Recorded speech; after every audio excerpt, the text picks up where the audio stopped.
आप सभी मित्रों को ठाकुर पाठशाला में स्वागत है। चलिए, हम ज्योग्राफी का जो सीरीज चला रहे थे उसका अगला वीडियो है ये। इससे पहले हमने 5 चैप्टर तक डिस्कशन कर लिया है। अगला जो होगा वो 6ठा चैप्टर से स्टार्ट होगा।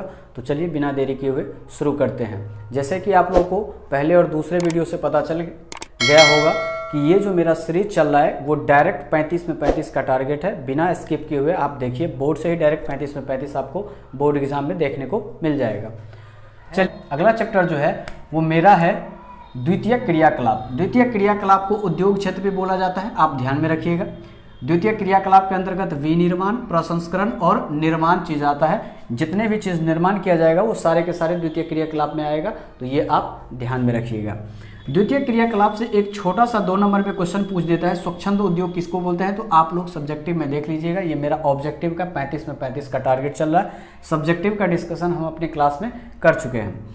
अगला है कि द्वितीय क्रियाकलाप में ये सबसे इंपॉर्टेंट आता है, ये वेरी वेरी इंपॉर्टेंट है। यहाँ से 2 क्वेश्चन आपको देखने को मिल जाएगा, 1 से 2 क्वेश्चन, 2 से 4 नंबर का क्वेश्चन आपको देखने को मिल जाएगा एग्जाम में। क्वेश्चन आता है उद्योगों का वर्गीकरण करें, और वो आधार होता है टोटल। यहाँ पे हम 4 आधार में उद्योगों का वर्गीकरण किए। वो चारों आधार से या तो आपको ऑब्जेक्टिव देखने को मिल जाएगा या नहीं तो आपको सब्जेक्टिव देखने को मिल जाएगा। उद्योगों का जो वर्गीकरण करेंगे हम कुल 4 आधारों पे उद्योगों का वर्गीकरण करेंगे। पहला आधार जो होगा आकार के आधार पे, दूसरा होगा उत्पाद के आधार पे, तीसरा होगा स्वामित्व के आधार पे, और चौथा जो होगा कच्चे माल के आधार पे। तो देखिए, आकार के आधार पे जो उद्योगों का वर्गीकरण किया गया है वो टोटल 3 वर्गों में बांटा गया है आकार के आधार पे। अगर मान लीजिए कि कोई बहुत छोटा है, इतना छोटा कि केवल परिवार में किया जा सके, तो उसको बोला जाता है कुटीर उद्योग या घरेलू उद्योग वो बोला जाता है। इससे थोड़ा सा बड़ा होता है जिसको छोटे पैमाने का उद्योग बोलते हैं, और जो सबसे बड़ा होता है उसको बड़े पैमाने का उद्योग बोला जाता है। तो ध्यान में रखिएगा, आकार के आधार पे 3 प्रकार का होता है। कुटीर उद्योग जिसको घरेलू उद्योग भी बोला जाता है, जैसे दिया बनाना, आप जानते होइएगा दिया दीपावली में इस्तेमाल करते हैं। दिया हो गया, जो मिट्टी का बर्तन होता है वो कुटीर उद्योग और घरेलू उद्योग के अंतर्गत आता है।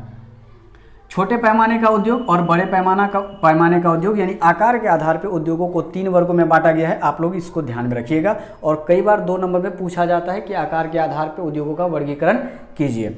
फिर आता है उत्पाद के आधार पे उद्योगों का वर्गीकरण। जो हम अगर करेंगे तो उत्पाद के आधार पे 2 टाइप का होता है। एक होता है मूलभूत, या इसको आधारभूत उद्योग बोला जाता है। आधारभूत या मूलभूत इसलिए बोला जाता है कि इस उद्योग के बिना कोई भी उद्योग नहीं चलेगा।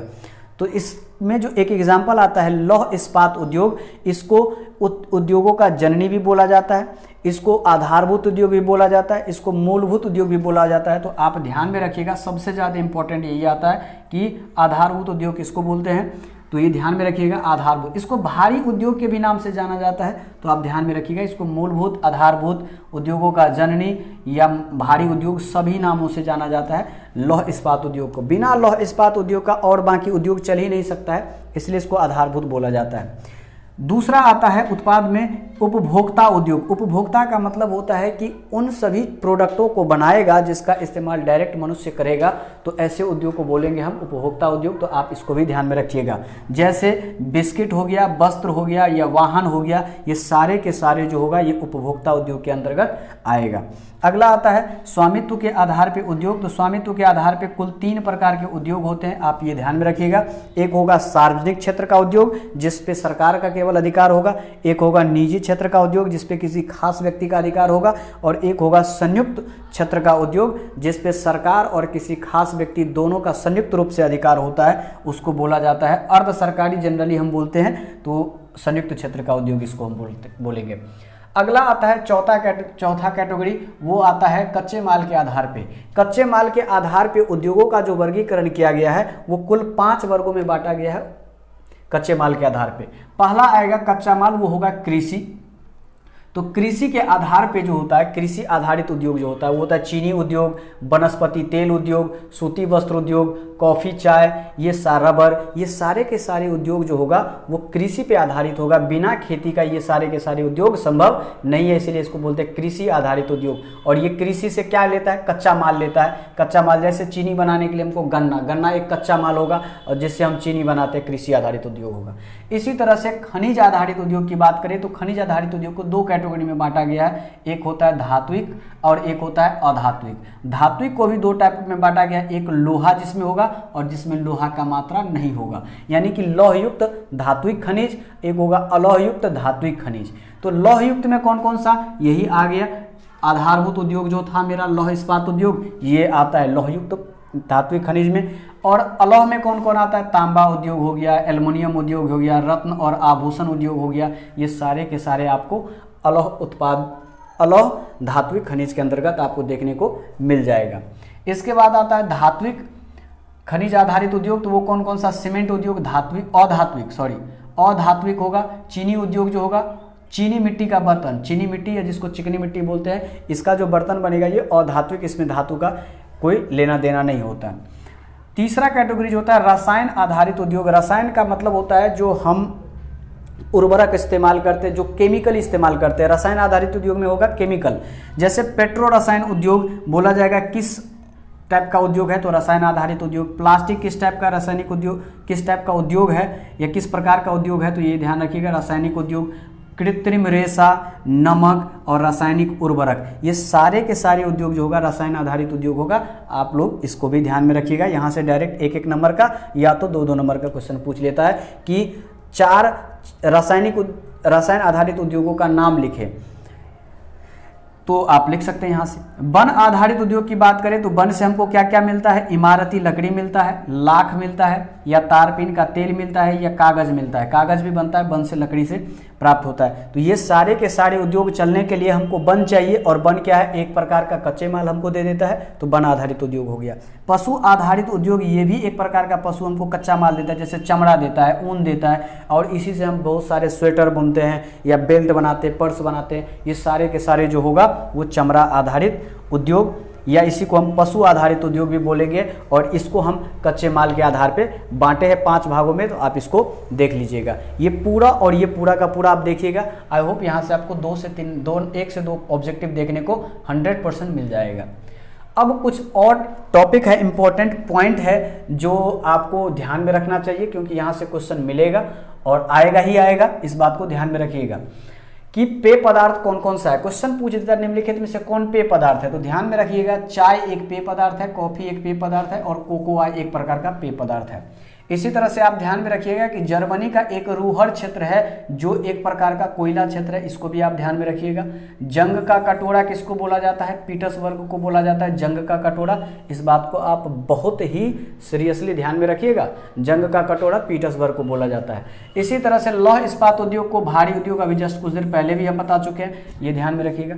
कच्चे लोहा में अगर हम करें तो मैग्नीज को मिला दीजिए, तो मैग्नीज जैसे ही कच्चे लोहा में मिलाएंगे तो इस्पात का निर्माण होगा। यानी इस्पात का निर्माण कैसे होता है, तो ध्यान में रखिएगा कच्चे लोहा में मैग्नीज मिलाने से इस्पात का निर्माण होता है। भारत में कुछ लौह इस्पात उद्योग जो है वो कौन कौन से जगहों पे है, इन सभी के बारे में तो हम फिर से एक बार जिक्र करेंगे, लेकिन आप ध्यान में रखिएगा। और हम कोशिश किए हैं कि इतना में इस पॉइंट से इसको इतना तवज्जो दीजिएगा आप लोग कि यहाँ से आपको 2 से 3 नंबर को देखने को मिल जाएगा। 2 से 3 नंबर 100% गारंटी के साथ आप ये पॉइंट याद रखिएगा, आपको 2 से 3 ऑब्जेक्टिव 100% मिलेगा, इस बात का गारंटी है। जैसे कौन कौन सा लौह इस्पात उद्योग जो है कहाँ कहाँ पे है, तो देखो जमशेदपुर में एक लौह इस्पात उद्योग है, कुल्टी में है, दुर्गापुर में है, राउरकेला में है, भिलाई में है, बोकारो में है, सलेम में है, विशाखापत्तनम में है, भद्रावती में है। इन सारे जगहों पे जो है लौह इस्पात उद्योग लगा हुआ है। अब इन सारे जगहों को ही आप याद रख लीजिएगा कि कौन सा जगह कौन से राज्य में है, क्योंकि जनरली राज्य पूछ लेता है। तो ध्यान में रखिएगा जमशेदपुर कहाँ पे है, तो जमशेदपुर झारखंड राज्य में है। कुल्टी कहाँ पे है, पश्चिम बंगाल में, वेस्ट बंगाल डब्ल्यू भी लिखे हैं। दुर्गापुर कहाँ पे है, पश्चिम बंगाल में है। राउरकेला कहाँ पे है, उड़ीसा में है। भिलाई कहाँ पे है, छत्तीसगढ़ में है। बोकारो कहाँ पे है, झारखंड में है। सलेम कहाँ पे है, तमिलनाडु में है। विशाखापत्तनम आंध्र प्रदेश में, एपी। अरुणाचल प्रदेश नहीं पढ़ लीजिएगा, हम आपको बता दें एपी का जनरली मतलब अरुणाचल प्रदेश भी हो जाता है, बट आप ध्यान में रखिएगा, हम यहाँ पे बोल रहे हैं उस पर ध्यान दीजिएगा। एपी यहाँ पे आंध्र प्रदेश रखिएगा, विशाखापट्टनम। भद्रावती ये कर्नाटक में है, इस बात को ध्यान में रखिएगा। अब हम ये सिर्फ नाम स्टेट का इसलिए याद दिलवा रहे हैं क्योंकि जनरली हमसे पूछ देता है कि दुर्गापुर इस्पात कारखाना या दुर्गापुर इस्पात का कंपनी कहाँ पे है, तो पश्चिम बंगाल में है। राउरकेला स्टील फैक्ट्री कहाँ पे है, या स्टील कारखाना कहाँ पे, उड़ीसा में है। भिलाई से रिलेटेड कुछ भी पूछेगा छत्तीसगढ़ में, बोकारो से रिलेटेड कुछ भी झारखंड में, सलेम से रिलेटेड कुछ भी पूछेगा तो आप तमिलनाडु में ध्यान में रखिएगा। ये सारे के सारे पॉइंट। अब इनसे कुछ चीज़ और हम ध्यान आपको बताना चाह रहे हैं, क्योंकि ये आगे आने वाले चैप्टरों में भी मिल जाएगा, बट हम यहाँ पे थोड़ा सा जिक्र करें ताकि वहाँ पे आपका रिवीजन हो जाए। दुर्गापुर, राउरकेला और भिलाई और बोकारो, ये 4 कंपनी है, 4 इस्पात कारखाना है, लौह इस्पात कारखाना, आपको ध्यान में रखिएगा। दुर्गापुर जो लौह इस्पात कारखाना है, ये जो है ब्रिटेन के अंग्रेजों के सहायता से, यानी ब्रिटिश के सहायता से, इंग्लैंड के सहायता से बनाया गया था दुर्गापुर लौह इस्पात कारखाना। इसी तरह से राउरकेला लौह इस्पात कारखाना ये जर्मनी के सहयोग से बनाया गया। भिलाई लौह इस्पात कारखाना रूस के सहयोग से बनाया गया। अब बोकारो लौह इस्पात कारखाना ये भी रूस के सहयोग से बनाया गया। और ये चारों के चारों जो है ये सार्वजनिक क्षेत्र के लौह इस्पात कारखाना है। आप ध्यान में रखिएगा इन पॉइंटों को, क्योंकि 100% हम बोल रहे हैं, यहाँ से क्वेश्चन 2 आपको क्वेश्चन देखने को मिल जाएगा। अगला है उच्च दक्ष एवं विशिष्ट। अगर कोई बहुत ज़्यादा स्किलफुल हो और साथ ही साथ विशिष्ट भी हो तो ऐसे श्रमिक को बोला जाता है नीला कॉलर श्रमिक। इस बात को आप ध्यान में रखिएगा कि उच्च दक्ष एवं विशिष्ट श्रमिक को नीला कॉलर श्रमिक बोला जाता है। आई होप इन सभी चीज़ों को आप अच्छे से समझ गए होंगे। आप स्क्रीनशॉट लेना चाहते हैं स्क्रीनशॉट ले लीजिएगा, क्योंकि आप मिलाइएगा एग्जाम के बाद, इन्हीं में से आपको एग्जाम में क्वेश्चन देखने को मिलेगा। इसके बाद हम चैप्टर नंबर 7 को डील करेंगे। तो चलिए, और वो चैप्टर नंबर 7 है, तो चलिए शुरू करते हैं। तृतीयक एवं चतुर्थक क्रियाकलाप जो ये चैप्टर है, इसको सेवा क्षेत्र भी बोला जाता है। ध्यान में रखिए, तृतीय क्रियाकलाप को सेवा क्षेत्र बोला जाता है, इस बात को आप ध्यान में रखिएगा। तृतीय क्रियाकलाप में जो मेन रूप से आता है वो आता है व्यापार तृतीय क्रियाकलाप में, फिर आता है संचार और फिर आता है परिवहन। ये 3 चीज होता है तृतीय क्रियाकलाप में। व्यापार में इस चैप्टर से रिलेटेड आप 2 क्वेश्चन ध्यान में रखिएगा, फुटकर व्यापार या थोक व्यापार किसको बोलते हैं। यही 2 क्वेश्चन 12th क्लास में पूछा जाता है। फुटकर व्यापार किसको बोलते हैं कि वे सभी व्यापारिक क्रियाकलाप जिसमें उपभोक्ताओं की वस्तु को सीधे विक्रय से संबंधित होता है। कहने का सेंस मतलब ये होता है कि जो यूज़ करने वाला होता है, किसी प्रोडक्ट को, किसी सामान को यूज़ करने वाला व्यक्ति होता है, वो डायरेक्ट किसी से खरीदता है और इसका इस्तेमाल करता है, तो ऐसे व्यापार को बोलते हैं फुटकर व्यापार। ध्यान से सुनिए, वे सभी व्यापारिक क्रियाकलाप जो उपभोक्ताओं की वस्तुओं के सीधे विक्रय से संबंधित होता है, फुटकर व्यापार कहलाता है। जैसे फेरी हो गया, रेहड़ी हो गया, ट्रक हो गया, द्वार से द्वार हो गया, ये डाक आदेश हो गया। समझ में नहीं आ रहा होगा, समझाते हैं।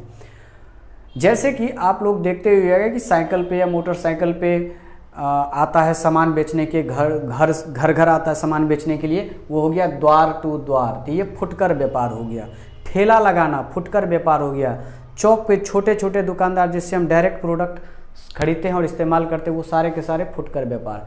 एक होता है थोक व्यापार, जो मोटे सामान यानी कि बहुत ज़्यादा अधिक मात्रा में, यानी बड़ी मात्राओं में अगर कंपनी से सामान को उठाता है और छोटे छोटे दुकानदारों को बेचता है, ऐसे व्यापार को हम बोलते हैं थोक व्यापार। ध्यान से सुनिए, ऐसा व्यापार जिसमें उत्पादक और निर्माणकर्ता से भारी मात्रा में बहुत अधिक मात्रा में माल का क्रय करते, क्रय मतलब खरीदते हैं, और उसे आवश्यकता अनुसार थोड़ी थोड़ी मात्रा में क्या करता है, फुटकर व्यापारियों को, यानी छोटे छोटे दुकानदार को, ठेला वाला हुआ या छोटे छोटे गांव में जो दुकानदार होते हैं उसको अगर बेचता है, तो ऐसे व्यापार को बोला जाता है थोक व्यापार। आप इसको ध्यान में रखिएगा। तो ये 2 छोटे छोटे क्वेश्चन पूछे जाते हैं फुटकर व्यापार से और थोक व्यापार से संबंधित इस चैप्टर। व्यापार के बारे में और डिटेल हम जानकारी आगे लेंगे। देश के अंदर ही अगर व्यापार हो तो उसको राष्ट्रीय व्यापार बोलते हैं, एक देश का दूसरे देश के साथ व्यापार हो तो उसको अंतर्राष्ट्रीय व्यापार बोलते हैं। ये आगे हम डिटेल में पढ़ेंगे क्योंकि अगला चैप्टर यही है। फिर इसमें एक टॉपिक आता है संचार। संचार किसको बोलते हैं, शब्द हो या संदेश हो या कोई तथ्य हो या कोई विचार हो, इन सभी चारों में से किसी का भी आदान प्रदान अगर हो रहा है तो उसको हम बोलते हैं संचार। चाहे मोबाइल के माध्यम से हो, चाहे टेलीग्राम के माध्यम से हो, चाहे टेलीफोन के माध्यम से हो, चाहे चिट्ठी के माध्यम से हो, चाहे ईमेल के माध्यम से हो, चाहे इंटरनेट के माध्यम से हो। जैसे हम अभी आपको वीडियो डाल रहे हैं इंटरनेट के ही माध्यम से डाल रहे हैं, तो ये सारे के सारे संचार का, चाहे शब्द हो, संदेश हो, तथ्य हो या कोई विचार हो, इसका आदान प्रदान करना ही संचार कहलाता है। आप ध्यान में रखिएगा, छोटा सा डेफिनेशन पूछ देता है, व्यापार किसे कहते हैं, संचार किसे कहते हैं। व्यापार के बारे में तो आप जानते ही हैं, क्रय विक्रय को ही व्यापार बोलते हैं। जनरली लेन देन दो या दो से अधिक व्यक्तियों के बीच में जो खरीद और बिक्री होता है उसको ही व्यापार बोला जाता है। अगला टॉपिक है परिवहन। परिवहन किसको बोलते हैं? सिंपल सा, परिवहन भी तृतीय क्रियाकलाप में आता है। परिवहन किसको बोलते हैं? परिवहन जब हम किसी वस्तु को या किसी व्यक्ति को एक स्थान से दूसरे स्थान तक ले जाते हैं या वहाँ से ले आते हैं, तो ऐसे प्रक्रिया, ऐसे साधन को हम बोलते हैं परिवहन। तो ध्यान में रखिएगा, परिवहन 3 टाइप का होता है, जल परिवहन, स्थल परिवहन और वायु परिवहन। इसके बारे में हम आगे डिटेल में जानकारी लेंगे। अब मेरा अंतिम पड़ाव पे पहुंच गए हैं, चतुर्थक क्रियाकलाप। चतुर्थक क्रियाकलाप के अंतर्गत इससे क्वेश्चन नहीं पूछा जाएगा, सिंपल सा क्वेश्चन पूछा जाता है, चतुर्थक क्रियाकलाप किसको बोलते हैं, पंचम क्रियाकलाप किसको बोलते हैं, आप डिटेल में देख लीजिएगा। चतुर्थक क्रियाकलाप इसमें आता है सूचना आधारित जो भी कार्य होगा वो सारे के सारे चतुर्थक क्रियाकलाप में होगा। यह अनुसंधान एवं विकास से जुड़ा हुआ जो भी चीज़ होगा वो चतुर्थक क्रियाकलाप में होगा। पंचम क्रियाकलाप से रिलेटेड 2 क्वेश्चन हमसे पूछा जा सकता है। इसको स्वर्ण कॉलर श्रमिक बोला जाता है, पंचम क्रियाकलाप को। और पंचम क्रियाकलाप के अंतर्गत कौन कौन आता है? विशेषज्ञ आता है, निर्णायककर्ता होता है, परामर्शदाता होता है और नीति निर्धारक। ये 4 पॉइंट आप ध्यान में रखिएगा, पंचम क्रियाकलाप के अंतर्गत यही आते हैं। तो हमसे कई बार जनरली पूछ लेता है कि पंचम क्रियाकलाप निम्नलिखित में से कौन सा होगा। ये 4 ऑप्शन में से आपको जो दिखे उसमें आप पंचम क्रियाकलाप लगाइएगा। ये रहा 7वां चैप्टर। इससे रिलेटेड थोड़ा सा 1-2 पॉइंट और हम आगे बताने वाले हैं, आप इसका स्क्रीनशॉट ले लीजिए। आई होप आप लोगों ने पूरा समझ गया होगा और ये इस चैप्टर का आखिरी पॉइंट है, तो आप इसको देखिए। आखिरी पॉइंट है बाह्य स्त्रोतन किसे कहते हैं। ये क्वेश्चन कई बार पूछा भी जा चुका है और आगे आने वाले एग्जाम में भी इसको पूछा जाएगा। बाह्य स्त्रोतन किसे कहते हैं, तो ध्यान रखिए, बाह्य का मतलब बाहर, तो बाह्य स्त्रोतन किसे कहते हैं, चलिए देखते हैं। कार्यों की दक्षता सुधारने तथा लागतों को कम करने के लिए किसी बाहरी कंपनी को कार्य सौंपना या ठेका पर दे देना बाह्य स्त्रोतन कहलाता है। आप ये ध्यान में रखिएगा कि बाह्य स्त्रोतन में होता है क्या कि किसी कार्य की दक्षता को सुधारने के लिए और उस कार्य में जो लागत हो वो कम हो, इसको करने के लिए हम क्या करते हैं, जनरली बाहरी कंपनी को कार्य को ठेका पे दे देते हैं या सौंप देते हैं। तो ऐसे प्रक्रिया को हम बोलते हैं बाह्य स्त्रोतन। जैसे कि जनरली आप लोग देखते होइएगा कि आजकल जितना भी रोड सड़क का निर्माण हो रहा है वो सारे के सारे किसी न किसी कंपनी को सरकार दे देती है ठेका पे, या उसको दे देता है कि ताकि वो ढंग से रोड सड़क का निर्माण कर सके। तो यही क्या कहलाता है, बाह्य स्त्रोतन।